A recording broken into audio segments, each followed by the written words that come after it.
यतोऽन्वयादितरतश्चार्थेष्वभिज्ञस्वराट् तेने ब्रह्महृदाय आदिकवये मुह्यन्ति यत्सूरयः तेजो वारिमृदां यथा विनिमयो यत्र त्रिसर्गो मृषा धाम्ना स्वेन सदा निरस्तकुहकं सत्यं परं धीमहि धर्मः प्रोज्झितकैतवोऽत्र परमो निर्मत्सराणां सतां वेद्यं वास्तवमत्र वस्तु शिवदं तापत्रयोन्मूलनम् श्रीमद्भागवते महामुनिकृते किं वा परैरीश्वर सद्यो हृद्यवरुध्यतेऽत्र कृतिभिः शुश्रूषुभिस्तक्षणात् नारायणं नमस्कृत्य नरं चैव नरोत्तमं देवीं सरस्वतीं व्यासं ततो जयमुदीरयेत् यं प्रव्रजन्तमनुपेतमपेतकृत्यं द्वैपायनो विरहकातराजुहाव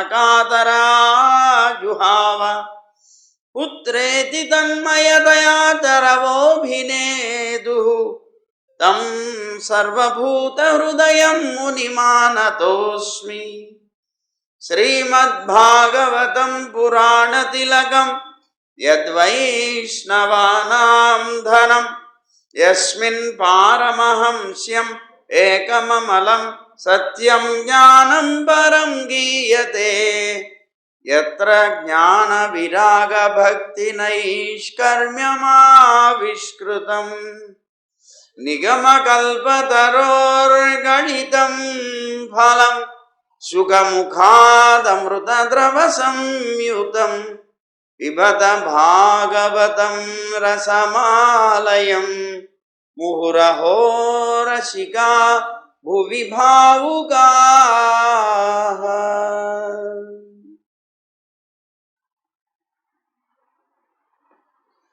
ज्ञानानन्दमयं देवं निर्मलस्फटिकाकृतिम् आधारं सर्वविद्यानां हयग्रीवमुपास्महे श्रीरङ्गसिंहगिरिदेशिकपादसेवा प्राप्ताखिलद्रविडवेदरहस्यजातं श्रीगौतमान्वयजमाश्रितभागधेयं गोपालदेशिकमहं शरणं प्रपद्ये। संसारसागरे मग्नं दीनं मां करुणानिधे कर्ममोहगृहीताङ्गं मामुद्धर भवार्णवात्।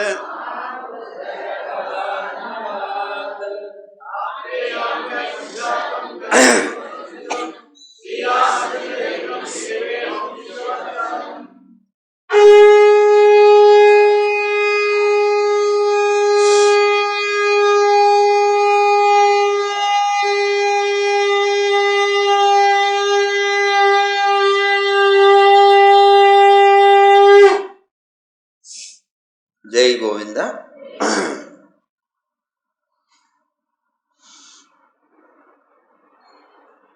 బలరాముణ్ణి ఋషులందరూ కూడా ప్రార్థించారు. మాకు బల్వలుడు అని చెప్పబడేటువంటి ఇల్వలుడు యొక్క కుమారుడు చాలా చెడు చేస్తున్నాడయ్యా, మా యజ్ఞ యాగాది కర్మలన్నీ కూడాను జరగకుండా చేస్తున్నాడు కనుక అతన్ని నువ్వు నాశనం చేసి మాకందరికి కూడా ఉపకారం చెయ్యి అని అడిగారు. సరేనన్నాడు బలరాముడు. అన్న తర్వాత కొద్దిగా సమయం గడిచింది. బలరాముడు అలా ఎదురు చూస్తున్నాడు. వీళ్ళకి పర్వదినాలు వచ్చాయి. ఎప్పుడైతే పర్వాలు వచ్చాయో, ఎప్పుడైతే యజ్ఞం చేస్తారో అప్పుడు వాళ్ళు వస్తున్నారు కనుక దానికోసం అని ఎదురు చూస్తూ బలరాముడు ఉన్నాడు. సరే పర్వకాలం వచ్చింది. రాగానే ఒక అద్భుతమైనటువంటి ధూళి మొత్తం అంతా వ్యాపించింది. అతి తీవ్రంగా ఉంది. ఆ తీవ్రంగా భయంకరంగా వీస్తున్నటువంటి ఆ ధూళితో పాటు వచ్చేటువంటి గాలితో పాటుగా దుర్గంధం ఒకటి వ్యాపించిందిట మొత్తం అంతాను. ఎప్పుడైతే ఆ దుర్గంధం వ్యాపించిందో ఆ ఉన్నటువంటి ధూళితో పాటుగా ఆ ఉన్నటువంటి ఆకాశంలో ఉన్న బల్వలుడు అనేటువంటి రాక్షసుడు వచ్చి యజ్ఞశాలలో అశుచిగా ఉండేటువంటి పదార్థాలు ఏవైతే ఉన్నాయో వాటన్నిటినీ కూడాను కుమ్మరిస్తున్నట్ట. అలా ఉన్నటువంటి అతని చేతిలో శూలం కూడా ఉందిట. సరే, ఈ బలరాముడు అతన్ని పరీక్షగా చూశాడు. నల్లగా ఒక నల్లని కొండలాగా ఉన్నట్టవాడు. విశాలమైనటువంటి దేహంట, బాగా ఏమంటారు రాగి జుట్టు కలిగినటువంటి వాడట. కూరలు ఉన్నటి వాడికి. అలాగే మహా ఉగ్రంగా ఉన్నదట. ఆ కళ్ళు గుడ్లన్నీ ముందుకొచ్చి భయంకరమైనటువంటి ఆకారంతో ఉన్నట్ట. ఆ బల్వలుని చూశాడు బలరాముడు. వెంటనే తన యొక్క ముసలాయుధం ఏదైతే ఉంటుందో ఆ ముసలాయుధాన్ని తీసుకున్నాడు, స్మరించాడు. హలాయుధాన్ని ఒకసారి స్మరించాడు. రెండు కూడాను వచ్చాయి ఆయన దగ్గరికి. వెంటనే ఆకాశంలో సంచరిస్తున్నటువంటి ఆ బల్వలుణ్ణి తన యొక్క, ఇతను బ్రహ్మద్రోహి కదా, బ్రాహ్మణుల్ని కష్టపెడుతున్నాడు అనేటువంటి బాధతోటి బలరాముడు తన యొక్క హలాయుధం ఉన్నదే, ఆ హలాయుధంతో అతనికి వేసి హలాయుధాన్ని అతన్ని లాగేట. లాగి అతని యొక్క ముసలాయుధం ఉన్నది, దాంతో తల మీద కొట్టేట. వెంటనే చచ్చేటవాడు. లడాటం బద్దలైపోయిందట, చచ్చిపోయేట. వాడు ఇంద్రుడి యొక్క వజ్రాయుధం తగిలినటువంటి పర్వత శిఖరం పడిపోయినట్టుగా పడిపోయాట. సరే, అలా అయిపోయిన తర్వాత ఈ ఋషులందరూ కూడాను చాలా ఆనందించారు. ఇంతకాలం నుంచి మేము చాలా దుఃఖపడుతున్నామయ్యా ఇతని వల్ల, అలాంటి అతన్ని నువ్వు సంహరించావు, చాలా ఉపకారం చేసావని ఆనందపడిపోయి వెంటనే పద్మరాశి చేత, లక్ష్మికి నివాస స్థానం పద్మం, ఆ పద్మాలతో వాడిపోనటువంటి పద్మాల మాలని ఆయనకి సమర్పించారట, వైజయంతిమాల. అలాగే దివ్య వస్త్రాలు ఇచ్చారట, దివ్య ఆభరణాలు ఇచ్చారట బలదేవుడికి. ఇచ్చిన తర్వాత బలదేవుడు అవన్నీ కూడాను తీసుకొని స్వీకరించి వాళ్ళ దగ్గర అనుమతిని పొందట. మరి నేను వెళ్ళొస్తాను, నేను యాత్రలకు వెళ్ళాలి కదా, మరి నేను ప్రాయశ్చిత్తం చేసుకోవాలి కదా, అందుకని వెళ్ళొస్తానని వాళ్ళ దగ్గర తీసుకొని అక్కడి నుంచి కౌశికీ నదికి వెళ్ళాట. కౌశికీ నదికి వెళ్ళి అక్కడ స్నానం చేశాట. ఆ తర్వాత సరయూ నది పుట్టినటువంటి సరోవరం ఉన్నది, మానస సరోవరం. మానస సరోవరం నుంచే సరయూ నది పుట్టింది కనుక ఆ సరోవరానికి వెళ్ళాట. అక్కడ స్నానం చేశాట. ఆ తర్వాత అక్కడి నుంచి అదే మార్గంగా అలా ప్రయాణం చేసి సరయూ నది తీరానికి వచ్చాట. ఆ సరయూ నది దగ్గర అంటే మా అయోధ్య దగ్గరగా అయోధ్యకు వచ్చాట. వచ్చి అక్కడ సరయూ నది తీరంలో కూడా స్నానం చేసి అక్కడి నుంచి బయలుదేరి ప్రయాగకి వెళ్ళాట. ప్రయాగ అంటే త్రివేణి సంగమ ప్రాంతం. అక్కడికి వెళ్ళాట. అక్కడికి వెళ్ళి అక్కడ కూడా స్నానం చేసి దేవతలకి అందరికీ కూడాను, పితృదేవతలకి అందరికీ తర్పణాలు కూడా ఇచ్చాట. అక్కడి నుంచి పులహాశ్రమానికి వెళ్ళాట. ఆ పులహాశ్రమంలో ఉండి అక్కడ కూడా తాను చేయవలసినటువంటి కర్మలు ఏవైతే ఉన్నాయో అవన్నీ చేశాట. ఆ తర్వాత ఆయన గోమతి నదికి వచ్చాట. గోమతి నదిలో స్నానం చేశాట. అక్కడి నుంచి బయలుదేరి గండకి నదికి వెళ్ళాట. ఆ గండకి నదిలో స్నానం చేసి మళ్ళీ విపాశ అనేటువంటిది, సోణ అనేటువంటి ఈ నదులన్నిటిలోనూ స్నానాలు చేసుకుంటూ నెమ్మదిగా బయలుదేరి గయకొచ్చాట. గయకొచ్చి అక్కడ పితృదేవతల్ని ఆరాధించాట. ఆరాధించిన తర్వాత గంగ ఎక్కడైతే సముద్రంలో కలుస్తుందో, సంగమిస్తుందో ఆ ప్రాంతానికి వెళ్ళి అక్కడ స్నానం చేశాట. చేసిన తర్వాత మహేంద్ర పర్వతానికి వెళ్ళాట. మహేంద్ర పర్వతం మీద పరశురాముడు ఉంటారు. అక్కడికి వెళ్ళి పరశురాముడిని దర్శించి ఆయనకి నమస్కరించాట. కొద్దిసేపు వార్తాలాపం అయిపోయిన తర్వాత అక్కడి నుంచి బయలుదేరి సప్త గోదావరికి వెళ్ళాట. సప్త గోదావరికి వెళ్ళి అక్కడ స్నానం చేశాడు. ఆ తర్వాత వేణ, పంప, భీమరథి అని చెప్పబడేటువంటి నదులకు వెళ్ళాడు. అక్కడ ఆ తీర్థాల్లోనూ స్నానం చేశాడు. ఆ తర్వాత కార్తికేయుణ్ణి దర్శనం చేశాట. సుబ్రహ్మణ్యేశ్వర స్వామి ఆయన్ని దర్శనం చేసేట.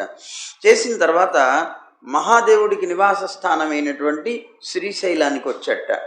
అక్కడికి వచ్చి శ్రీశైలంలో అక్కడ దర్శనం అయిపోయిన తర్వాత అక్కడి నుంచి బలరాముడు బయలుదేరి ద్రవిడ దేశంలో పవిత్రమైనటువంటి స్థానమైనటువంటి వెంకటాచలాన్ని దర్శనం చేసేట. అంటే మన తిరుమలకు కూడా వచ్చి దర్శనం చేసుకున్నారట.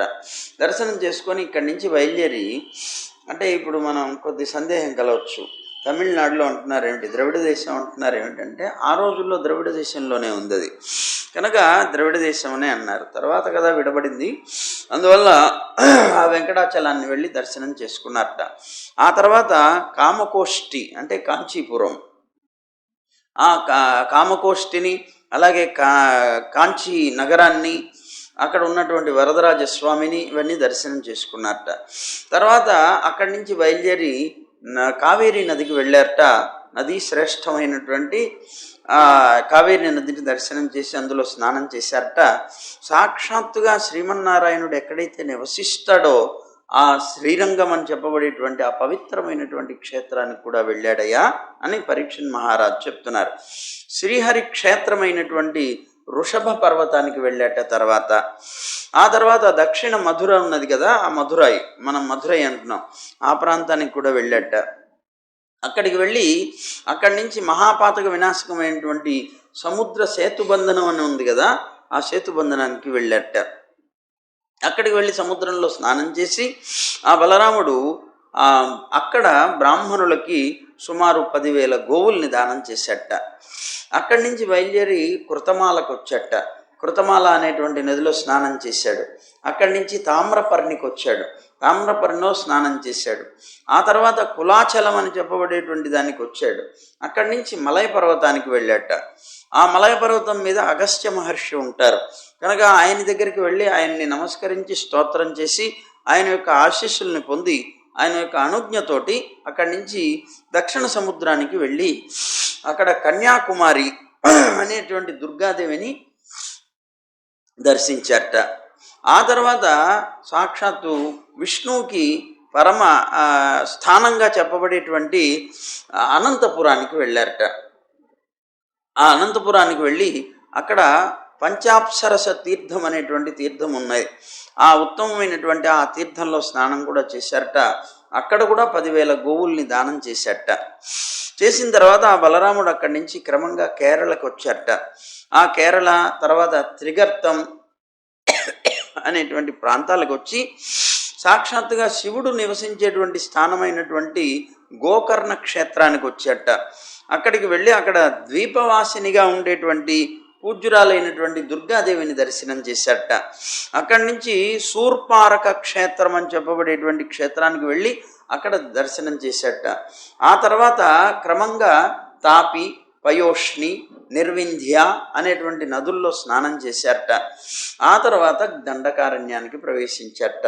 ఆ దండకారణ్యంలో ప్రవేశించి మహిష్మతిపురం ఏదైతే ఉందో దానికి సమీపంలో రేవా నది అనేటువంటిది ఉంది. అంటే మధ్యప్రదేశ్, బహుశా రేవా మధ్యప్రదేశ్లో ఉంటుంది. ఆ రేవా నది దగ్గరికి వచ్చారట. ఆ తర్వాత మనుతీర్థానికి వెళ్ళారట. మనుతీర్థంకి వెళ్ళి అక్కడ స్నానం చేసి మళ్ళీ తిరిగి ప్రభాస క్షేత్రానికి చేరిపోయారట. సరే, ఆ తర్వాత అక్కడికి వచ్చేటప్పటికే కురు పాండవులు ఇద్దరికీ కూడాను యుద్ధం అనేటువంటిది అద్భుతంగా జరిగిపోయింది. కౌరవులందరూ కూడా నశించిపోయారు. వాళ్ళందరూ పాండవుల చేత ఓడిపోయారు. మిగిలినటువంటి వాళ్ళు చాలా తక్కువ మంది. పాండవ పక్షంలో కూడాను పాండవులు 5 మిగిలారు. అటువైపు కూడా ఉన్నటువంటి వాళ్ళు కొంతమంది మిగిలారు. ఏదో ఇవన్నీ కూడా ఏదో చెప్పారట. ఇప్పుడు ఆ సంగ్రామం అంతా అయిపోయింది. ఇంకా జరుగుతోంది వీళ్ళిద్దరికి, ఎవరికి, దుర్యోధనుడు భీముడికి ఇద్దరికి కూడా యుద్ధం జరగబోతోంది అని అన్నట్ట. అని విన్నట్ట. విని వెంటనే అక్కడి నుంచి బయలుదేరి కురుక్షేత్రానికి వెళ్ళిపోయాడు, వాళ్ళిద్దరికీ యుద్ధం జరుగుతున్నటువంటి ప్రదేశానికి. అక్కడ యుధిష్ఠిరుడు అలాగే నకుల సహదేవులు, కృష్ణార్జునులు అందరూ కూడాను ఆయన్ని చూసి ఈయన ఇప్పుడు వచ్చాడేమిటి ఇక్కడికి అనుకున్నారట. ఈయన ఇక్కడికి ఏం చెప్పడానికి వచ్చాడో, ఇప్పుడు వచ్చాడు, చివరిలోనూ అంతా యుద్ధం అంతా అయిపోయిన తర్వాత ఏం చెప్తాడో అని వాళ్ళందరూ కూడా మౌనంగా నిలబడ్డారట. ఏం మాట్లాడకుండా. అప్పుడు బలరాముడు గదలు పట్టుకున్నటువంటి వీళ్ళిద్దరినీ చూసి, వీళ్ళిద్దరూ కూడాను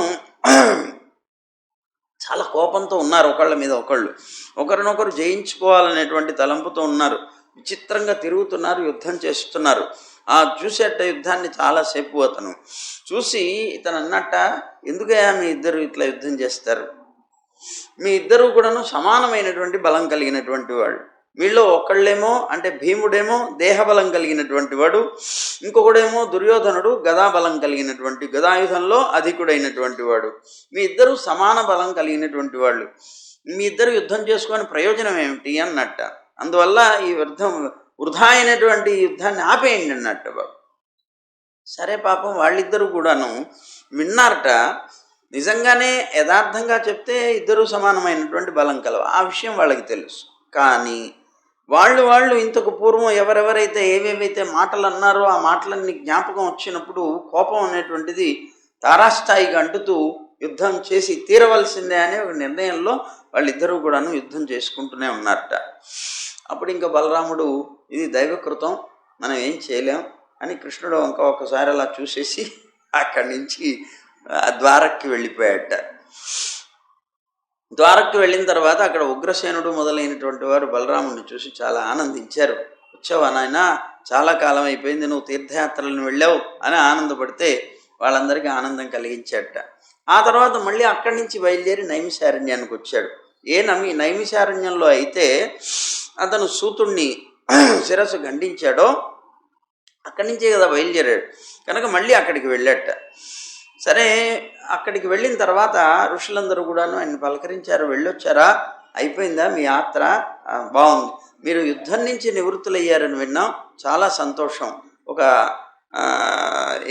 ఏమంటారు ఒక విరోధ సంబంధమైనటువంటి వాటి నుంచి దూరంగా ఉండి సాత్వికంగా మీరు జీవించారు, చాలా సంతోషం అని చెప్పి ఆ బలరాముడి చేత వాళ్ళు యజ్ఞం చేయించారట, ఆ మహర్షులైనటువంటి వారు.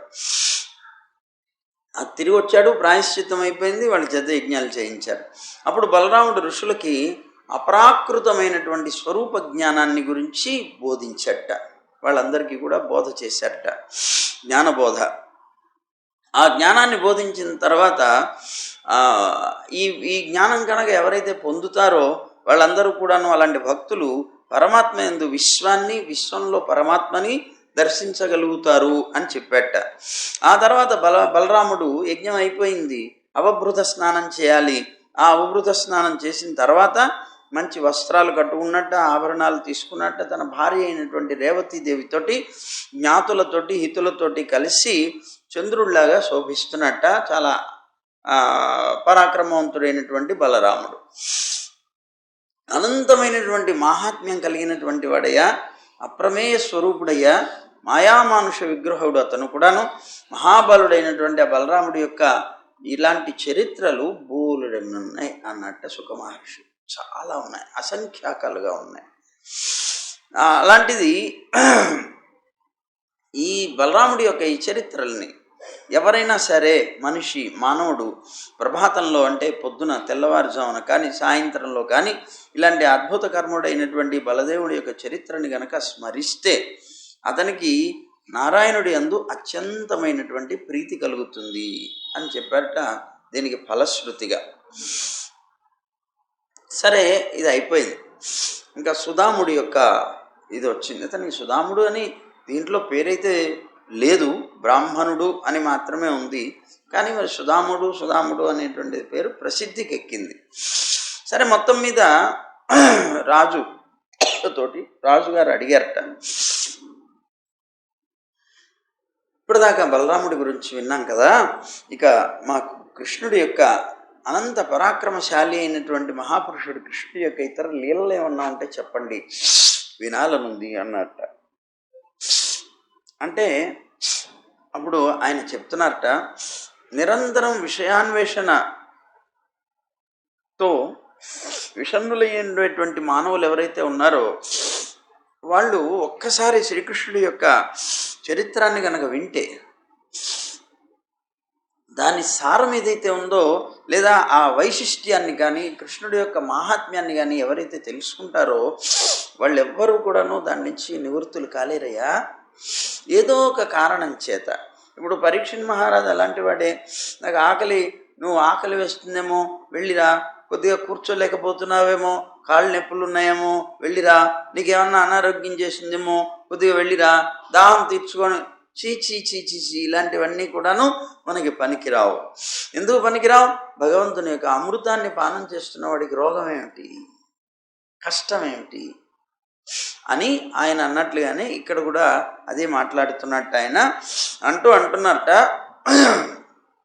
ఒక్కసారి పరమాత్మ యొక్క చరిత్రలోకి మునిగినటువంటి వాడు మళ్ళీ తేలడం చాలా కష్టం అన్నట్టు. సా వాగ్యయా తస్య గుణాన్ గృణీతే కరౌ చ తత్ కర్మ కరౌ మనశ్చ స్మరేద్వనస్తం స్థిరజంగమేషు శృణోతి తత్ పుణ్యకథా సకర్ణ అన్నాడు. అంటే ఏమంటున్నారట పరీక్షణ్ మహారాజు అంటున్నారట, ఓ మహానుభావ, ఒక మానవుడు తన యొక్క వాగింద్రియం ద్వారా భగవద్గుణాలని కీర్తిస్తేనే అతనికి అది నిజంగా వాగింద్రియం అవుతుంది. భగవద్గుణాలని కీర్తించినటువంటి నోరు కాదు, అది వాగింద్రియం కాదు అది అంటున్నారట.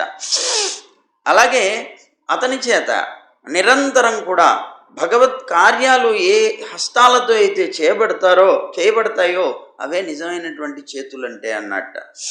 అలాగే సర్వాంతర్యామి అయినటువంటి, సర్వభూత అంతర్యామి అయినటువంటి ఆ శ్రీకృష్ణుణ్ణి సమర్పించే మన స్మరించేటువంటి మనస్సే నిజంగా మనస్సు, కానీ లేకపోతే అది మనస్సే కాదన్నట్టు. వేటి చేతనైతే ఆ పరమాత్మ యొక్క అద్భుతమైనటువంటి చరిత్రని శ్రవణం చేస్తారో ఆ చెవులే నిజమైనటువంటి చెవులు అని చెప్తారు, కర్ణాలని చెప్తారన్నట్ట. అలాగే స్థావర జంగమాలు, ఉభయ విధాలైనటువంటి పదార్థాలు ఏవైతే ఉన్నాయో ఆ పదార్థాలని భగవంతుని యొక్క, అంటే ఉభయ విధాలంటే స్థావరాలు జంగమాలు అని చెప్పబడేటువంటివి, లేదా చేతన అచేతనాలని చెప్పబడేటువంటివి, వీటన్నిటిని కూడా సాక్షాత్తు భగవంతుడి యొక్క చిన్నాలుగా భావించి, శరీరంగా భావించి ఎవరైతే నమస్కరిస్తూ ఉంటారో ఆ నమస్కరించేటువంటి శిరస్సే నిజమైనటువంటి శిరస్సు అన్నట్ట. అంటే లోకంలో ఏది చూసినా కూడాను భగవన్మయంగా భావనం చేయాలి. ఎందుకు? ఈ జగత్తంతా కూడా భగవంతునికి శరీరం అవుతుంది కనుక. మనం ఏ జీవికి నమస్కరించినా అది భగవంతుడికే చెందుతుంది కనుక అలాగా నమస్కారం చేసేటువంటి వాడు ఎవడైతే ఉన్నాడో వాడు అలాంటిదే శిరస్సు. అంటే భగవద్భావనతో నమస్కారం చేసేటువంటి వాడి యొక్క శిరస్సే శిరస్సు. కానీ మరి అలాంటప్పుడు సకల జగత్తంతా కూడాను భగవంతుని యొక్క స్వరూపమే కదండి, మరి జగత్తులో ఉన్న దేన్ని ఆరాధించినా దోషం లేదు కదా అనేటువంటి ఒక భావం మనకు కలుగుతుంది కదా. మరి దేన్నైనా సరే మనం ఆరాధించవచ్చు కదా. అందుకనే మనకు ఉన్నటువంటి హిందూ ధర్మంలో చెట్టును ఆరాధిస్తారు, పుట్టను ఆరాధిస్తారు. కారణం ఏంటి? జగత్తులో ఉండే ప్రతి అంశంలోనూ పరమాత్మ ఉన్నాడు కనుక ఆ పరమాత్మ భావనతో చేయాలి. ఎవరు చేయాలి? ఎవరైతే పరమాత్మ గురించి తెలుసుకోలేకపోయారో వారు ఎవరిని అలా భావన చేస్తూ మన ఏదో ఆ భక్తితోటి చేసినా కూడా ఆ చేసినటువంటిదంతా ఆ పరమాత్మనే చెందుతుంది. ఎందుకంటే అంతా కూడాను అంతర్యామి సూత్రంతో పరమాత్మ జగత్తంతా వ్యాపించి ఉన్నాడు గనక. అలాంటి ఆ పరమాత్మ చేత వ్యాపింపబడినటువంటి జగత్తంతా కూడాను ఆ పరమాత్మ యొక్క శరీరం అనేటువంటి భావనతోటి ఆయన దేహంగా భావించి, దేహంతో కూడిన ఆయనే కదా అంతర్యామిగా ఆత్మగా ఉన్నాడు కనుక ఆయనగానే భావన చేసి నమస్కరించాలంటున్నారట. అలాంటి శిరస్సే శిరస్సు అంటున్నారట. అలాగే ఆ స్థావర జంగమాల్ని భగవంతుని యొక్క చిహ్నాలుగా, అంటే శరీరంగానే దర్శించేటువంటి నేత్రాలే నేత్రాలు అంటున్నారట. నిరంతరం భగవంతుని యొక్క, ఆయన భక్తుల యొక్క పాదోదకం ఏదైతే ఉంటుందో ఆ పాద తీర్థాన్ని సేవించేటువంటి అంగాలే అంగాలు అని అంటున్నారట. అంటే ప్రోక్షణ చేసుకోవడం కానీ, నోట్లోకి తీసుకోవడం కానీ, ఈ విధంగా భగవద్భక్తులైనటువంటి వారి యొక్క పాదతీర్థాన్ని తీసుకునేటువంటి ఆ అంగాలే పవిత్రమైనటువంటి యథార్థమైన అంగాలు అంటున్నట్ట. అలాంటివి అని లోకంలో అందరూ చెప్తూ ఉంటారు కదా అంటూ పరీక్షణ్ మహారాజ్ అంటున్నారట. అంత పవిత్రమైనటువంటి ఆ కృష్ణుడి యొక్క గాథలు వింటూ ఉన్నప్పుడు మనస్సు ఇంకొక వైపు ఎలా వెళుతుందయ్యా, ఇంకా వినాలి అనేటువంటిది ఆ భావన కలుగుతుంది తప్ప తృప్తి అనేటువంటిది ఎలా కలుగుతుంది. కనుక నాకు ఇలాంటి ఆ శ్రీకృష్ణుడి యొక్క వైభవాన్ని ఇంకా చెప్పండి అని ప్రార్థించట. సాక్షాత్తు సుఖమహర్షి కూడా నిరంతరం కృష్ణుడి మీద ఆసక్తమైనటువంటి చిత్తం మనస్సు కలిగినటువంటి వాడేట. అందువల్ల అలాంటి చిత్తం కలిగినటువంటి వాడు కనుక ఆయన అడిగినటువంటి దానికి సమాధానంగా చెప్తూ, ఆయన చాలా మంచి ప్రశ్నలు వేస్తున్నావు, ఆ భగవంతుని యొక్క వైభవాన్ని కీర్తించేటువంటి ఒక అదృష్టం కూడా నాకు కలుగుతుంది నీ వల్ల అని అన్నట్లుగా ఆయనకి చెప్తున్నారట. సుఖమహర్షి అంటున్నారట, ఓ రాజా, విషయాసక్తి శూన్యుడైనటువంటి వాడు, విషయాల మీద ఏ విధమైనటువంటి ఆసక్తి లేనటువంటి వాడు కానీ, ఇంద్రియాలని జయించినటువంటి వాడు కానీ, ప్రశాంతమైనటువంటి మనస్సు కలిగినటువంటి వాడు కానీ, లేదా వేదవేత్త అయినటువంటి వాడు కానీ ఒక బ్రాహ్మణుడు ఉన్నాడు. ఇలాంటి గుణాలన్నీ కలిగినటువంటి ఒక మహానుభావుడు, ఒక బ్రాహ్మణుడు ఉన్నాడయా, అతను శ్రీకృష్ణుడికి మిత్రుడు అన్నాడు. అతను శ్రీకృష్ణుడికి స్నేహితుడైనటువంటి వాడు. అతను ఎప్పుడు ఏ ప్రయత్నంతోనూ తానేదో ప్రయత్నం చేసి తానేదో పని చేసి సంపాదించేటువంటి రీతిలో ఎప్పుడు లేడు. అతను అనాయాసంగా వచ్చినటువంటి లభించేటువంటి ద్రవ్యంతో జీవితాన్ని గడుపుకుంటున్నాడు. అనాయాసంగా అంటే భిక్ష పట్టేవాడు, బ్రాహ్మణ ధర్మం కనుక భిక్ష పట్టేవాడు, దొరికిందా దొరికింది, లేకపోతే ఇంటికి వచ్చి పస్తు పడుకునేవాడు. సరే, అతను ఒక్కడు కాదు కదా, అతనికి పాపం భార్య, పిల్లలు వీళ్ళందరూ కూడా ఉన్నారు.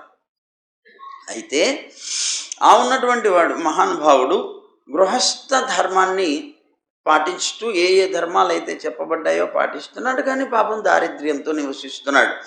అతని యొక్క వస్త్రాలు చినిగిపోయి మురికి పట్టినటువంటి వస్త్రాలు ధరించి ఉండేవాడు. ఆయన యొక్క భార్య కూడా పాపం అలాగే చినిగిపోయిన మురికి పట్టినటువంటి వస్త్రాలతోనే ఎప్పుడు దొరికాయో ఆ వస్త్రాలు అలాగే జాగ్రత్త పరుచుకుంటూ, జాగ్రత్తగా చినిగిపోయినా సరే అలాగే కట్టుకుంటూ జాగ్రత్త జీవనం సాగిస్తున్నారు. వీళ్ళకి చాలామంది సంతానం ఉన్నారు. వీళ్ళకి పాపం ఒక్కొక్క రోజు భిక్ష లభించేది, ఒక్కొక్క రోజు లభించేది కాదు. దానివల్ల ఆహారం లేక పస్తుపడుకునేటువంటి వీళ్ళకి శరీరం అంతా కూడాను శుష్కించిపోయింది, శిథిలం అయిపోయినటువంటి శరీరం కలిగినటువంటి వాడు.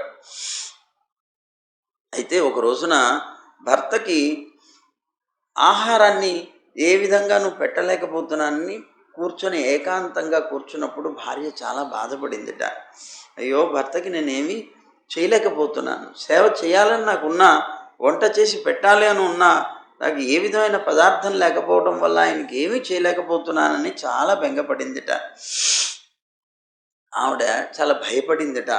పతివ్రత అయినటువంటి ఆమె కనుక చాలా బాధపడుతూ ఆ దుఃఖంతో కూడినటువంటి తన భర్త దగ్గరికి, తాను దుఃఖంతో ఉండి ఆయన దగ్గరికి వచ్చిందట.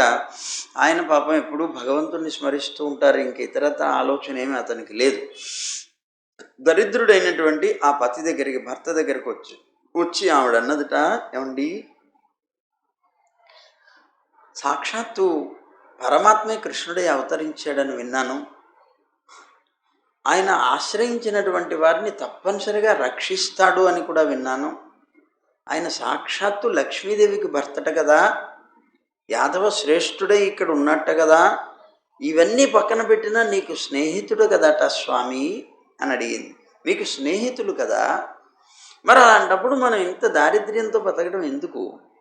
మీ స్నేహితులైనటువంటి వారి దగ్గరికి వెళ్ళి సాధువులైనటువంటి వారిని తప్పనిసరిగా రక్షించగలిగే స్వభావం ఆయన దగ్గర ఉన్నది. ఆ స్వభావంతో మనకి సంపద ఉన్నది. సంపద ఉంటేనే కదా అట్లాంటి స్వభావం ఉన్నా కూడా నువ్వు ఇవ్వగలిగేది. మరి సంపద ఉన్నది, ఆ స్వభావం ఉన్నది, ఇందు మీద నీకు మిత్రుడు కూడా అయి ఉన్నాడు. మరి ఇన్ని రకాలైనటువంటి ఇవి ఉన్నప్పుడు మనమేమో ఇంతమంది సంతానంతో బహుకుటుంబీకులుగా బతుకుతున్నాం. నిరంతరం నువ్వేమో భిక్షకు వెళితే ఎప్పుడు భిక్ష అనేటువంటిది నిత్యం లభించట్లేదు. నీకు కానీ పిల్లలకు కానీ నేనేమీ చేయలేకపోతున్నాను, ఆహారాన్ని పెట్టలేకపోతున్నాను. పస్తులుంటున్నటువంటి మిమ్మల్ని చూసి నాకు దుఃఖం ఆగటం లేదయ్యా. ఒక్కసారి నువ్వు వెళ్ళి ఆ భోజ వృష్ణి వంశస్థులకు అధిపతి అయినటువంటి ఆ కృష్ణుడి దగ్గరికి వెళ్ళి ఆయన్ని ప్రార్థించవచ్చు కదా అని సలహా ఇచ్చిందిట ఆమె.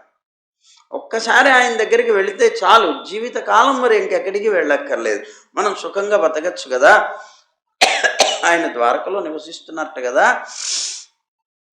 ఒక్కసారి ఆ భగవంతుణ్ణి స్మరిస్తే చాలు, ఆయన యొక్క పాదపద్మాల్ని స్మరిస్తే చాలు, అలాంటి మానవుడికి తనని తానే సమర్పించుకుంటట కదా. ఏదో వస్తువులు ఇవ్వడం కాదు, తనని తానే సమర్పించుకుంటట కదా భక్తి కనుక ఉన్నట్లయితే ఆయన మీద. అలాంటిది భక్తుడు అయినటువంటి నువ్వు నిరంతరం ఆయన గురించే జపిస్తుంటావు, నిరంతరం ఆయన గురించే ఆలోచిస్తూ ఉంటావు, ఇతర విషయాలు ఏమీ నీకు పట్టవు. అలాంటప్పుడు నీ విషయంలో ఆయన ఎందుకు చేయడు, చేస్తాడు కదా అని మాటి మాటికి చెప్పిందట పాపం భార్య. ఈయనకి ఇష్టం లేదు.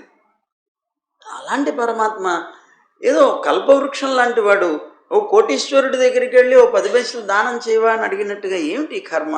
సాక్షాత్తు మోక్షాన్నే ప్రసాదించగలిగినటువంటి పరమాత్మ దగ్గరికి వెళ్ళి ఈ లోకంలో ఉండేటువంటి విషయాలకు సంబంధించినటువంటి ధనాదులో లేకపోతే ఇవి కోరడం అల్పం అనుకున్నాడు తాను. నేను వెళ్ళడానికి అతనికైతే ఇష్టం లేదు.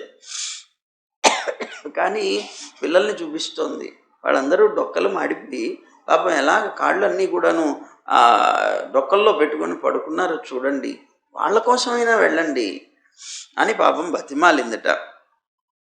సరే ఈవిడ చెప్తోంది, కాదనలేకపోయాడు. తాను గృహస్థాశ్రమంలో ఉన్నాడు, ఆ గృహస్థాశ్రమ ధర్మ ప్రకారంగా తాను ఏదో ఒకటి అవకాశం ఉన్నంత మటుకు చెయ్యాలి. అందుకోసమని అక్కడి నుంచి బయలుదేరాట తాను. సరే నేను వెళుతున్నాను, కానీ మరి ఆ వెళ్ళేటువంటి వాడు సాక్షాత్తు పరమాత్మ. సరే పరమాత్మ అనేటువంటిది అందరికీ తెలియకపోవచ్చు, ఒక రాజు. మరి అలాంటి వాడి దగ్గరికి వెళ్ళేప్పుడు నేను ఏదో ఒకటి తీసుకువెళ్ళాలి కదా. మనకి శాస్త్రమే ఉన్నది, ఒక రాజు దగ్గరికి కానీ, ఒక గర్భవతి అయినటువంటి స్త్రీ దగ్గరికి కానీ, ఒక చిన్న పిల్లవాడి దగ్గరికి కానీ, ఒక గుడికి కానీ, ఒక రోగిష్టి మారి వాడి దగ్గరికి కానీ, వీళ్ళ దగ్గరికి ఎవరి దగ్గరికి వెళ్ళినా కూడా వెళ్ళేటప్పుడు తప్పనిసరిగా ఏదో ఒక వస్తువు, అంటే పండో ఫలమో ఏదో ఒకటి తీసుకొని వెళ్ళాలట.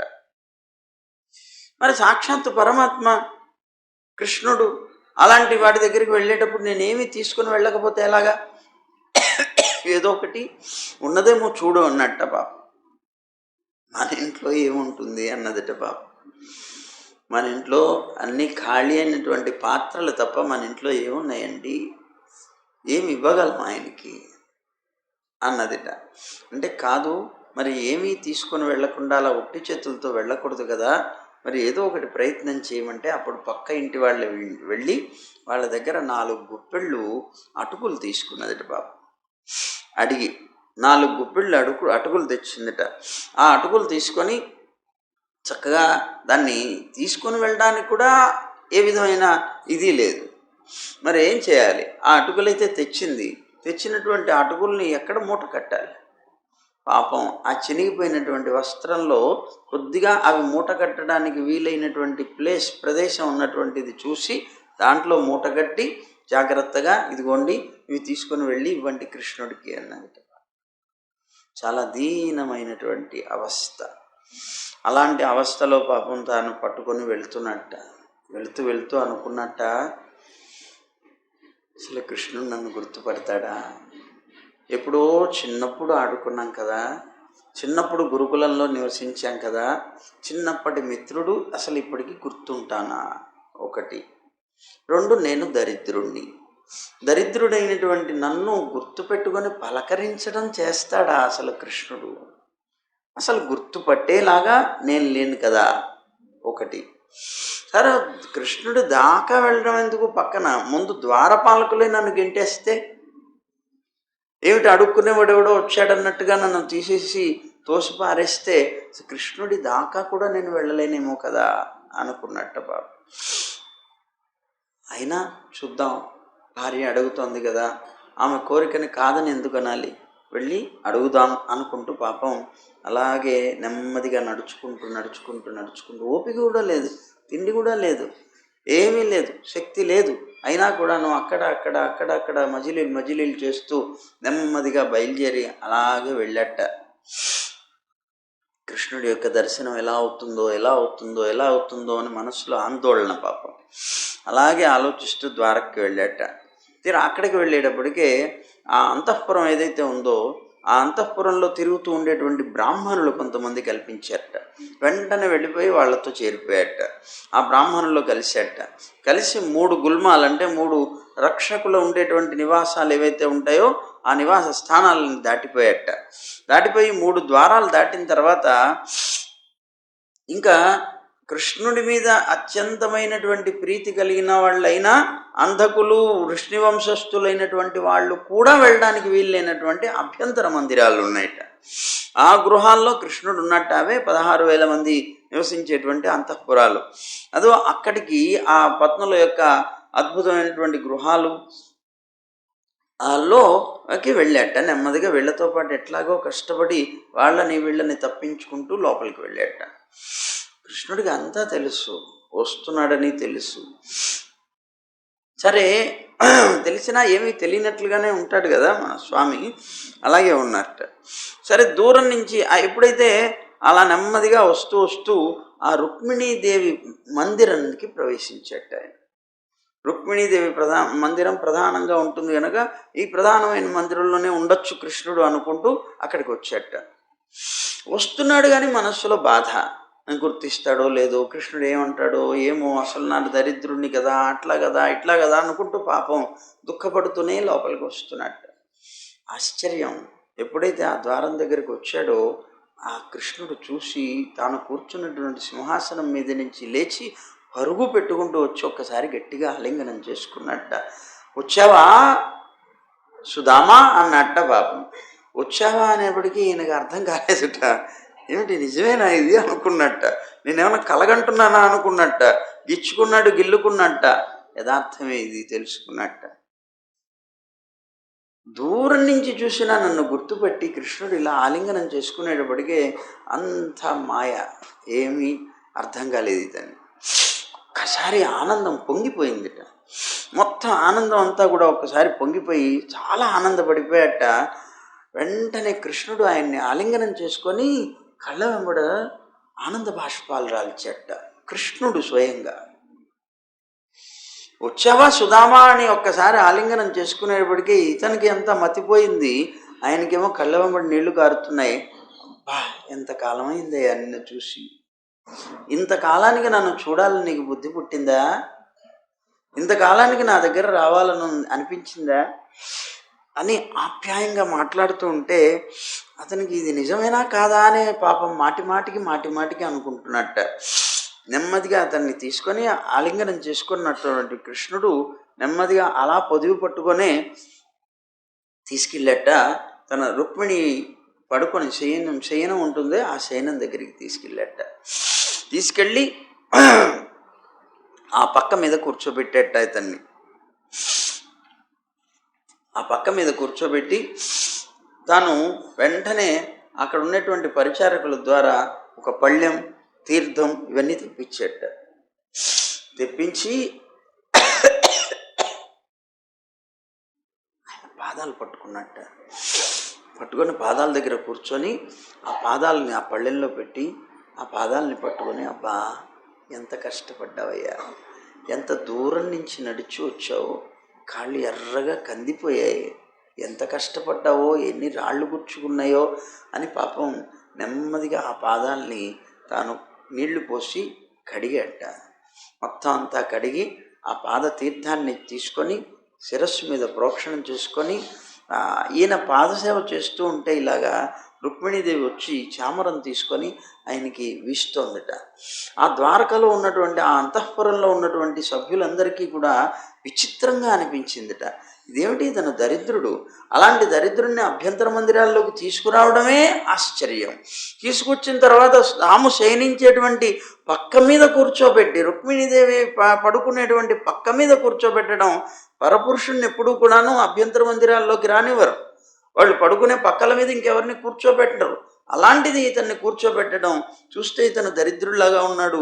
ఇతని పాదాలు పట్టుకొని సాక్షాత్తు కృష్ణుడు పాదసేవ చేయడం ఏంటి, ఆయనకి నీళ్లు పోసి ఆ తీర్థాన్ని ప్రోక్షణ చేసుకోవడం ఏంటి, తాను ప్రోక్షణ చేసుకునేది కాకుండా అందరికీ కూడా ప్రోక్షణ చేయడం ఏమిటి, ఆశ్చర్యపోయారట వీళ్ళందరూ కూడా. అర్థం కాలేదు కృష్ణుడి యొక్క తత్వం ఏంటో, అర్థం కానిదే ఆయన తత్వం ఎప్పుడు కూడా.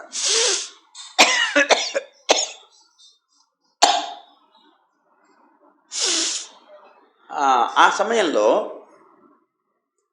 ఏం చేశాట, వెంటనే ఆ ఉన్నటువంటి శరీరం రుక్మిణీదేవి అప్పుడు ఆ మలిన వస్త్రాలు కలిగి, బాగా మురికి పట్టినటువంటి వస్త్రాలతో ఉన్నటువంటి వాడు, జీర్ణమైనటువంటి శరీరం కలిగినటువంటి వాడు, ఈ శరీరం అంతా కూడా నాడులు బయటికి వచ్చాయట బాబు, ఎండిపోయిన శరీరం, దాంట్లో ఇంకేమీ లేదు, ఆ ఉన్నటువంటి నాడులు బయటికి వచ్చాయట. ఆ బ్రాహ్మణుడికి చామరంతో వీస్తూ స్వయంగా సేవ చేస్తోందిట.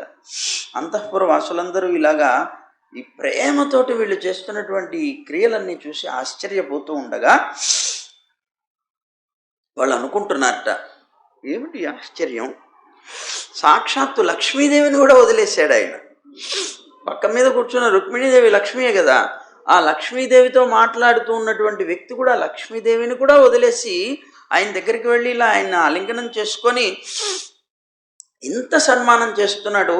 ఇలా మలినమైనటువంటి వాడు, దరిద్రుడైనటువంటి వాడు, లోకంలో ఎవరైనా చూసినా చీపో అని పక్కకి నెట్టివేయదగినటువంటి వ్యక్తి, ఒక భిక్షకుడైనటువంటి వాడు ఎంత పుణ్యం చేసుకున్నాడో కృష్ణుడి చేత స్వయంగా పాద ప్రక్షాళనం చేయించుకొని తన అభ్యంతర మందిరంలో కూర్చోబెట్టుకోవడానికి అని వాళ్ళందరూ కూడా అనుకుంటూ ఆశ్చర్యపోయారట.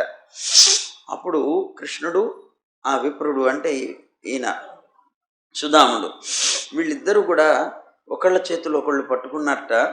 పట్టుకొని నెమ్మదిగా వాళ్ళిద్దరూ పక్క పక్కన కూర్చొని మాట్లాడుకుంటున్నారట. ఏమయ్యా అంటే ఇది అయిన తర్వాత వెంటనే అతను స్నానం చేయించడానికి తీసుకెళ్ళారు. స్నానం అయిపోయింది. స్నానం అయిపోయిన తర్వాత మంచిగా స్నానం చేయించి కృష్ణుడు మంచి వస్త్రాలు ధరింపజేసి ఆయన పక్కన కూర్చొని చేతులు పట్టుకొని ఇంతకు ముందు జరిగినటువంటి రోజుల్లో ఏవేవైతే జరిగాయో వాటన్నిటినీ కూడా ఒకసారి జ్ఞాపకం చేసేట. ఆ రమణీయమైనటువంటి ఆ చరిత్రల్ని ఒకసారి జ్ఞాపకం చేస్తూ అనుకుంటున్నట్ట, అన్నట్ట కృష్ణుడు, ఓ విప్రవరా, గురుకులంలో దక్షిణ ఇచ్చేసిన తర్వాత మనం స్వగృహాలకి వెళ్ళిపోయాం, ఎవరిళ్ళకి వాళ్ళకి వెళ్ళిపోయాం. అప్పటిదాకా మనం మిత్రుల్లాగా ఎంతో ఆనందంతో జీవించాం. తిరిగి వెళ్ళిన తర్వాత నువ్వు వివాహం చేసుకున్నావా అని అడిగట. ఎందుకంటే బ్రహ్మచర్యాశ్రమం అయిపోయిన తర్వాత గృహస్థాశ్రమంలోకి వెళ్ళాలి కదా. మనం అక్కడి నుంచి వెళ్ళిపోయిన తర్వాత బ్రహ్మచర్యాశ్రమం అయిపోయింది, మరి గృహస్థాశ్రమంలోకి వెళ్ళావా, నీకు భార్యను స్వీకరించావా? గృహస్థాశ్రమాన్ని ప్రవేశించినప్పటికీ కూడా నీ మనస్సు విషయాల్లోకి వెళుతున్నట్టుగా అనిపించట్లేదే అన్నట్ట. నీ విషయాల మీదకి అంతగా ప్రసరించినట్టు నీ మనస్సు నాకు అనిపించట్లేదే అన్నట్ట. అలాగే నీకేమీ అసలు వస్త్రాల మీద కానీ భోగాల మీద కానీ నీకు ప్రీతి ఉన్నట్లుగా నాకు అనిపించట్లేదే అన్నట్ట. ఆశ్చర్యంగా ఉంది నిన్ను చూస్తే, అన్నిటినీ కూడాను త్యాగం చేసి భగవంతుడి గురించి ఆలోచన చేస్తున్నట్లుగా అనిపిస్తుంది. నేను స్వయంగా ఈశ్వరుణ్ణి ఉండి కూడా లోకం కోసం అని కర్మలు చేస్తున్నాను. నాకు చేయవలసిన అవసరం లేదు, కర్మలు చేయవలసిన అవసరం లేదు, చేసినా ఏవి నన్ను బంధించవు. కానీ నేను చేయకపోయినా తప్పు లేదు, కానీ నేను చేస్తున్నాను. ఎందుకోసం? లోకం కోసం అని. అయితే కొంతమంది విషయాసక్తులైనటువంటి కొందరు మానవులు ఉంటారే, ఆ ఈశ్వరుడి యొక్క అంటే పరమాత్మ యొక్క మాయారచితాలైనటువంటి విషయవాసల్ని వదిలేసి వాళ్ళ కర్తవ్య ధర్మం ఏదైతే ఉందో దాన్ని మాత్రమే నిర్వహిస్తూ ఉంటారు. అలాంటి వాళ్ళలాగా అనిపిస్తున్నావు నువ్వు అన్నాడు. మహానుభావులు చేసేటువంటి కృత్యం ఇది. ఇతర విషయాల జోలికి వెళ్ళరు. వాళ్ళు ఎంత మటుకు కర్తవ్యం, వాళ్ళ యొక్క ఆశ్రమమో వర్ణమో ఏదైతే ఉంటుందో దాని యొక్క ధర్మం ఎంత మటుకో అంత మటుకు మాత్రమే వాళ్ళు ఆచరిస్తూ వెళతారు. ఇతర విషయాల జోలికి వెళ్ళరు. అలా కనిపిస్తున్నావు నువ్వు. గృహస్థాశ్రమంలో ఉండి కూడా అలా ఉంటున్నావు అంటే తామరాకు మీద నీటి బిందువు లాగానే నీ జీవితాన్ని గడుపుతున్నావని నాకు అనిపిస్తోంది అన్నట్ట. మహాత్మా, ఏ గురుకుల నుంచి అయితే ద్విజులైనటువంటి వారు పరమాత్మ యొక్క తత్వాన్ని ఆ గురువు ద్వారా తెలుసుకొని సంసార సముద్రాన్ని అతిక్రమిస్తారో, దాటిపోగలుగుతారో, మనం అలాంటి గురుకులంలో చదువుకొని వచ్చామయ్యా. అంటే సాక్షాత్తుగా పరమాత్మని, సంసార సముద్రాన్ని దాటి పరమాత్మని పొందేటువంటి విద్యని ఉపదేశం చేసేటువంటి గురుకులంలో మనం చేరాం. అలాంటి గురుకులంలో మనం చదువుకున్నాం. ఆ చదువుకున్నప్పుడు రోజుల్లో ఉన్నటువంటి కథ నీకేమన్నా జ్ఞాపకం ఉందా? మన ఇద్దరం ఎలా ఉండేవాళ్ళం, మన స్నేహం ఎంత గొప్పదో ఒకసారి ఎప్పుడైనా అప్పుడప్పుడు తలుస్తూ ఉంటావా? ఇవన్నీ తాను అనుకున్నాడు కృష్ణుడికి గుర్తుంటుందో లేదో అని. కృష్ణుడికి గుర్తుంటుందో లేదో అని తాను అనుకున్నాడు, కానీ ఆయన అడుగుతున్నాడు ఈయన్ని, నీకు గుర్తుందా అని. ఈ లోకంలో ఎవరి నుంచి అయితే మనుష్యుడు జన్మని పొందుతాడో ఆ జనకుడు అంటే ఆ తండ్రి మొట్టమొదటి గురువు అవుతాడు. కన్న తండ్రి మొదటి గురువు. జన్మించిన తర్వాత ఆ పురుషుడికి ఉపనయనం చేసి వేదశాస్త్రాల్ని బోధించినటువంటి వాడు రెండవ గురువు అవుతాడు. ఆ గురువు నాలాగా పూజనీయుడే, అతను నాలాగా పూజింపదగినటువంటి వాడు. ఇక సర్వ ఆశ్రమవాసులకి కూడా భగవత్ తత్వాన్ని ఉపదేశం చేస్తూ వాళ్ళని భగవంతుడి వైపుకి మరలించేటువంటి ప్రయత్నం చేసేటువంటి గురువు సర్వోత్తముడైనటువంటి గురువు. అతను స్వయంగా నా స్వరూపమే అన్నాడు. ఇలా ముగ్గురు గురువులు ఉంటారు మనకి. పుట్టుగా జన్మనిచ్చినటువంటి తండ్రి గురువు, అలాగే ఉపనయన సంస్కారం చేసి వేదాన్ని ఉపదేశం చేసినటువంటి గురువు ఒక గురువు, అలాగే మనకి వేదాంతాన్ని బోధించి భగవంతుని యొక్క తత్వాన్ని చెప్పి ఆ భగవంతుని పొందడం కోసమే మనని నిరంతరము కూడా శిక్షిస్తూ వచ్చేటువంటి గురువు సర్వోత్తమమైనటువంటి గురువు. అదిగో ఈ 3 రకాలుగా ఉంటారయ్యా. మనం అలాంటి ఆ చివరి శ్రేష్టమైనటువంటి ఆ గురుకులంలో మనం చేరాము. అందువల్లే నీకు ధర్మాలు, ఈ విషయ వాంఛలేవి కూడా నీ మనస్సుని అంటలేదేమో అనిపిస్తోంది అన్నాడు. ఈ మనుష్యలోకంలో వర్ణాశ్రమంలో ఉండేటువంటి వారిలో ఎవరు గురుస్వరూపుడైనటువంటి నా ఉపదేశాలని అవలంబించి నేనేవైతే ఉపదేశాలు చేశానో వాటన్నిటిని చక్కగా ఆచరిస్తూ సుఖంగా ఈ సంసార సాగరాన్ని తరిస్తారో వాళ్ళు వాస్తవంగా యథార్థంగా పరమార్థ విషయంలో గొప్ప పండితులు అని నా అభిప్రాయం అన్నట్టు. తమ యొక్క ధర్మాన్ని తాను ఆచరిస్తూ ఆ ధర్మం కూడా నా చేత చెప్పబడినటువంటి దాన్ని తూచా తప్పకుండా ఆచరిస్తూ ఎవరైతే నా మీద పరిపూర్ణమైనటువంటి భక్తితోటి ప్రీతితోటి జీవనం సాగిస్తూ ముందుకు వెళ్తారో అలాంటి వాళ్ళు సంసార సాగరాన్ని తరిస్తారయ్యా, వాళ్ళే యథార్థమైనటువంటి పండితులు అన్నాడు. సర్వభూతాంతర్యామి అయినటువంటి నేను గురు శుశ్రూష ద్వారా, గురువుకి సేవ చేయడం ద్వారా సంతోషపడినట్లుగా నువ్వు ఎంత గొప్పగా బ్రహ్మచర్యాన్ని ఆశ్రయించిన, గృహస్థుగా జీవనం సాగించిన, వానప్రస్థువైన, సన్యాసివే అయినప్పటికీ కూడా ఎంత గొప్పగా ఆయా ధర్మాల్ని నువ్వు పాటిస్తున్నా కూడా నాకు గురు శుశ్రూష చేసినటువంటి వ్యక్తి మీద కలిగేటువంటి ఆ గౌరవం, సంతోషం వీళ్ళ మీద కూడా కలగదన్నాడు. ఆ గురు శుశ్రూష అంత గొప్పది కనుక ఆ గురు శుశ్రూష మనం చేసామా అన్నాడు. గురు శుశ్రూషను మించినటువంటి శుశ్రూష అంటే సేవ. గురువు గారికి చేసేటువంటి సేవ కన్నా ఈ ధర్మాలను పాటించడం కూడా గొప్పవి కాదన్నాడు. అంత గొప్పది అది అని అన్నాడు. అంటూ ఇంకా వేగ అంటున్నాడు కదా, మనం గురుకులంలో నివసించేటప్పుడు ఇది జ్ఞాపకం చేస్తున్నాడు అన్నమాట. మనం ఉన్నటువంటి సమయంలో గురువు గారికి ఎలా సేవ చేశాం అనేటువంటి విషయాన్ని. గురుకులంలో నివసించేటప్పుడు నీకు గుర్తుందా, ఒకసారి మనం గురువుగారు మన ఇద్దరిని ఆజ్ఞాపించారు, వెళ్ళండి అడవిలోకి వెళ్ళి ఆ సమిధలు తీసుకురండి అన్నారు. సమిధలు తీసుకురండి అన్నారు. అంటే మన ఇద్దరం కలిసి బయలుదేరాం. మన ఇద్దరం కూడా అలాగ వెళ్ళి ఆ అడవిలో తిరుగుతూ అక్కడ ఉన్నటువంటి ఎండిపోయినటువంటి పుల్లలు రాలిపోయినవన్నీ కూడా ఏరి కట్టలు కట్టి జాగ్రత్తగా అవన్నీ కూడా తీసుకొని వస్తున్నాం. ఆ సమయంలో మన ఇద్దరమే ఉన్నాం. మన ఇద్దరం కూడా మాట్లాడుకుంటూ ఇద్దరం మంచి స్నేహితులుగా బ్రతికే వాళ్ళం. వివాహాలు అయిపోయిన తర్వాత దూరం అయిపోయామయ్యా. అయినా గుర్తుపెట్టుకున్నావు నన్ను, చాలా ఆనందంగా ఉంది అన్నాడు. సరే, మొత్తం మీద అప్పుడు గురు పత్ని పంపించింది. ఆ రోజు గురువు గారు కాదు, గురు పత్ని పంపించింది.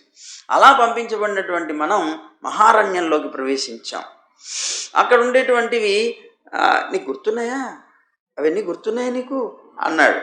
మన ఇద్దరం వెళ్ళినప్పుడు మనం అంతా పుల్లలు ఏరిన తర్వాత వాటన్నిటిని కట్టలు కట్టిన తర్వాత తీసుకొని వద్దాం అనుకునేటువంటి సమయంలో పెద్ద గాలి వాన ఇవన్నీ కూడా వచ్చాయి. మనం కదలలేకపోయాం అక్కడి నుంచి. ఉన్నటువంటి నీరంతా కూడా వ్యాపించి కనీసం మనకు మోకాలు లోతు నీళ్లు వచ్చేసినాయి. మనం వెళ్ళలేక ఏం చేయాలో తెలియదు, చీకటి పడిపోతుంది. అలాంటి సమయంలో ఒక పెద్ద చెట్టుని ఆశ్రయించాం. ఒక చెట్టును ఆశ్రయించాం. ఆ చెట్టు మీద అలాగా ముడుచుకొని కూర్చున్నాం. విపరీతమైన చలి వేస్తుంది. అలాగే తెల్లవారేదాకా కూడాను ఆ చెట్టు మీద అలాగా కూర్చున్నాం. మనం కట్టినటువంటి మోపులన్నీ కూడాను ఒక చోట వర్షంలో తడవకుండా జాగ్రత్తగా పెట్టి మనం కూర్చున్నాం. గుర్తుందా అన్నాడు. అంటే అప్పుడు అలా కూర్చున్నప్పుడు తెల్లవారేటప్పటికి వర్షం తగ్గిపోయింది. సాందీపుడు మన గురువు గారు ఉన్నారే, ఆయన మన కోసం అని పాపం రాత్రంతా రాలేదు. పిల్లలు ఎక్కడికి వెళ్ళిపోయారో ఏమైపోయిందో అనుకుంటూ పాపం పొద్దున్నే ఆశ్రమాన్ని వదిలిపెట్టి మన కోసం అని మనని వెతుకుతూ వచ్చారు అడవిలోకి. మనమేమో ఇలా ఉన్నాం కష్టంలో.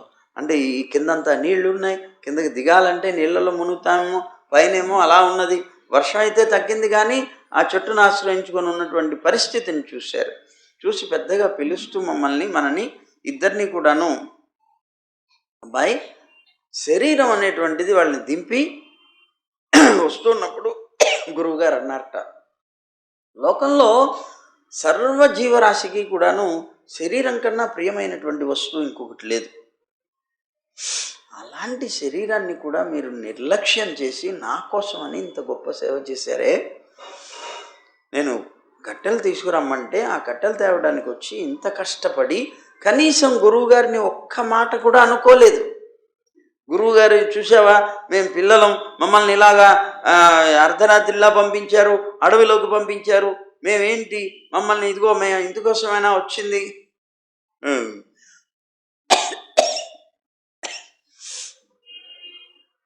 అని అనుకోలేదు వాళ్ళు. మా గురువుగారు నిజంగా మాకెంత భాగ్యాన్ని కలిగించారు, గురు శుశ్రూష కన్నా గొప్పది ఇంకేముంది అనేటువంటి భావంతో మీరు మీ శరీరాన్ని కూడా లెక్క చేయకుండా నా ప్రయోజనాన్ని సిద్ధింపచేయడం కోసం ఎంతో కష్టపడ్డారయ్యా. గురువు కోసం అని ఇలా భక్తితో తన సర్వస్వం, తనకు ఉండేటువంటి అర్థాలు కోరికలన్నీ తీర్చేటువంటి శరీరం ఏదైతే ఉందో అలాంటి శరీరాన్ని కూడా సమర్పించగలిగేటువంటి శిష్యుడు ఉంటాడే, అతను ఉత్తమ శిష్యుడు అని నా అభిప్రాయం అన్నట్ట గురువుగారు. అలాంటి ఉత్తమ శిష్యులు గురువుకి ప్రత్యుపకారం చేస్తారు. వారు విద్యను ఉపదేశం చేస్తే వీరు సేవ చేసి వారికి ప్రత్యుపకారం చేసేటువంటి వాళ్ళు అవుతారు. నేను చాలా ప్రసన్నున్నయ్యాను మీ పట్ల. ఎందుకంటే మీ శరీరాన్ని కూడా లక్ష్య పెట్టకుండా, మీకున్న అనారోగ్యాలని కూడా లక్ష్య పెట్టకుండా సేవ చేయడం కోసం ఎంతో తపన పడినటువంటి వ్యక్తులుగా నాకు చాలా ఆనందం కలిగింది. మీ మనోరథాలు ఏవైతే ఉంటాయో అవన్నీ కూడా సఫలమవుతాయి అని ఆశీర్వదించారట వారు. మీరు ఏవైతే వేదాలు నేర్చుకున్నారో ఆ వేద శాస్త్రాలన్నీ కూడాను ఇహలోకంలోనూ పరలోకంలో ఎప్పుడూ కూడా సారవంతాలై మీకు జీవితానికి ఉపయోగపడతాయి అని అన్నారట, అని ఆశీర్వదించారట. అలాగా గురుగృహంలో నివసించేటప్పుడు మనం ఉన్నటువంటి ఆ రీతిని కృష్ణుడు ఒక్కసారి జ్ఞాపకం చేస్తే అవన్నీ తలుచుకున్నటువంటి తాను, కృష్ణ ఏమిటి ఇదంతా మాయ, అసలు నువ్వు గుర్తుపడతావా లేదా నన్ను అనుకున్నాను. నేను వచ్చేటప్పుడంతా కూడాను ఈ దరిద్రుణ్ణి, అంత పెద్ద రాజమందిరాల్లో ఈ మందిరాల్లోకి ప్రవేశించడానికి అర్హత లేనటువంటి వ్యక్తిని నేను అసలు నీ దగ్గరికి రాగలనా, నేను దర్శనం చేయగలనా అనుకున్నటువంటి నన్ను ఒక మాయలో నింపేశావయ్యా. నన్ను ఆలింగనం చేసుకోవడంతోనే నా జీవితం ధన్యం అయిపోయింది అనుకున్నాను నేను. అలా ఆలింగనం చేసుకున్నటువంటి నువ్వు నన్ను తీసుకుని వెళ్ళి ఎంతో ఉత్కృష్టమైనటువంటి జీవిని నువ్వు ఆదరించినట్లుగా నీ యొక్క భార్య పర్యంకం మీద కూర్చోబెట్టువని నా పాదాలు కడిగి ఇట్లా చేశావు, ఇంతకన్నా గొప్ప మాయ ఏమున్నదన్నాడు బాబు. ఆనాడు జరిగినటువంటివి గుర్తు చేస్తున్నావు నాకు, నువ్వు మర్చిపోయావేమో అనుకుంటే. కానీ ఇవాళకి నువ్వు అడిగావు, నువ్వు అన్నీ బాగున్నాయా, నీకు సుఖంగా ఉంటున్నావా అని. ఇంతకన్నా సంపన్నత ఇంకేముందయ్యా?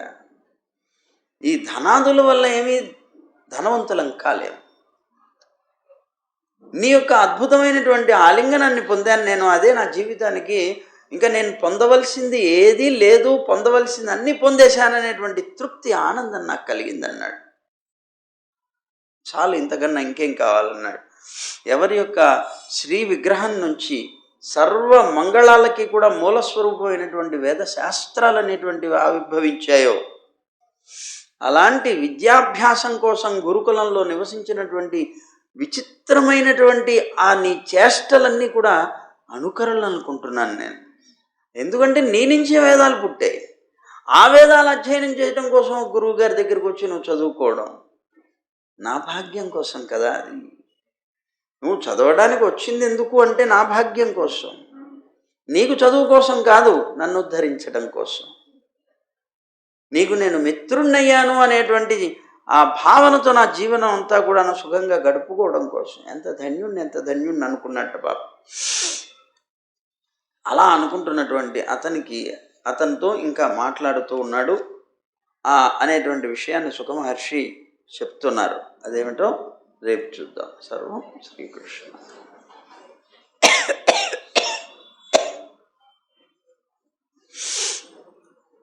గోవింద జయ జయ గోపాల జయ జయ,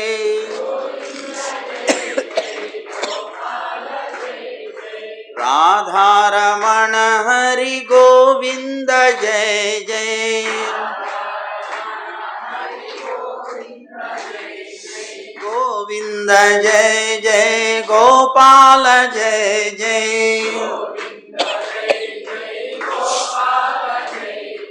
రాధారమణ హరి గోవింద జయ జయ,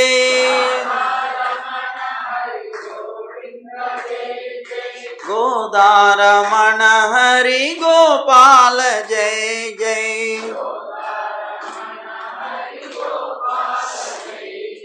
గోవింద గోవింద గోవింద జయ జయ,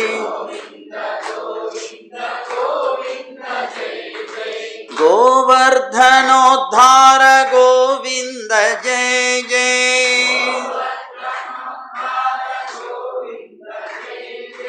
గోపీ మనోహర ముకుంద జయ జయ,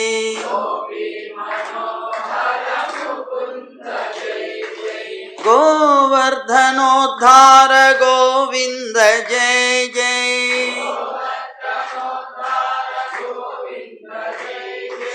గోపీ మనోహర ముకుంద జయ జయ,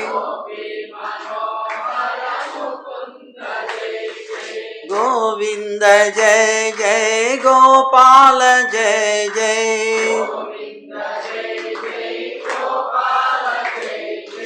గోవింద జయ జయ గోపాల జయ జయ.